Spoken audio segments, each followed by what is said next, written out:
Halo para pencari kebenaran, jumpa lagi dengan Mr. Kepo di sini.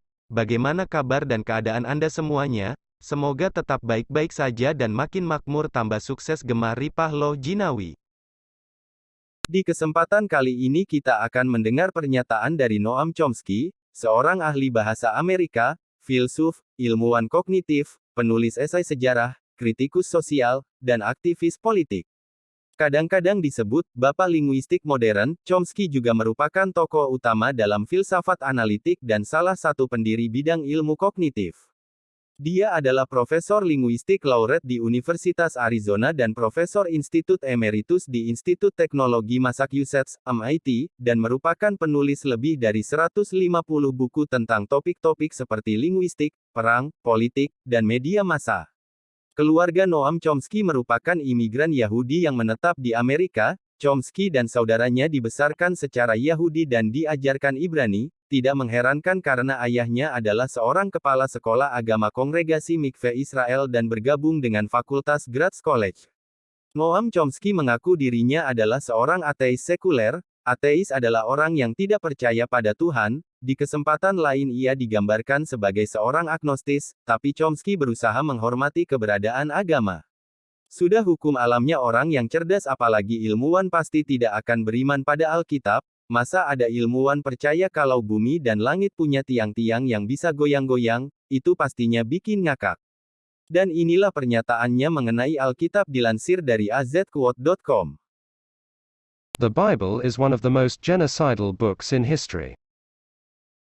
Yang dalam bahasa Indonesia berarti, Alkitab adalah salah satu buku paling genosida, berisi pembantaian manusia, dalam sejarah.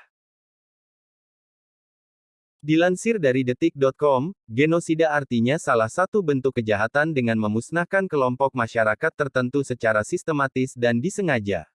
Istilah genosida berasal dari bahasa Yunani, yakni dari kata genos, yang berarti ras, suku, atau bangsa, dan kata bahasa Latin, cide, yang artinya pembunuhan. Menurut Kamus Besar Bahasa Indonesia, mendefinisikan genosida sebagai bentuk pembunuhan besar-besaran, secara berencana terhadap suatu bangsa atau ras. Dikutip dari modul PPKN kelas Si karya Rizanur MPD, kejahatan genosida adalah perbuatan yang dilakukan dengan maksud untuk menghancurkan atau memusnahkan, seluruh maupun sebagian kelompok bangsa, ras, etnis, maupun kelompok agama.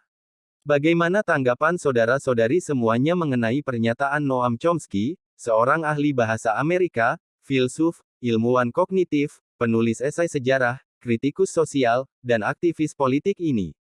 Yahudi cerdas pasti akan murtad, karena ajaran dalam kitab sucinya yaitu Alkitab sudah pasti bertentangan dengan hati nurani dan logika manusia yang mau berpikir, kecuali jika Anda tipe orang yang tidak tahu isi Alkitab, tidak tahu sejarah, tidak tahu ilmu pengetahuan, taunya cuma Kristen ajaran kasih, pasti masuk sorga, dosa-dosa udah ditebus, maka Anda akan jadi Kristen yang alim dan taat. Terima kasih buat yang udah menyimak video ini sampai beres. Kalau ada tanggapan tulis saja di kolom komentar. Jangan lupa di subscribe lalu dibagikan sebanyak-banyaknya, dan salam pencari kebenaran.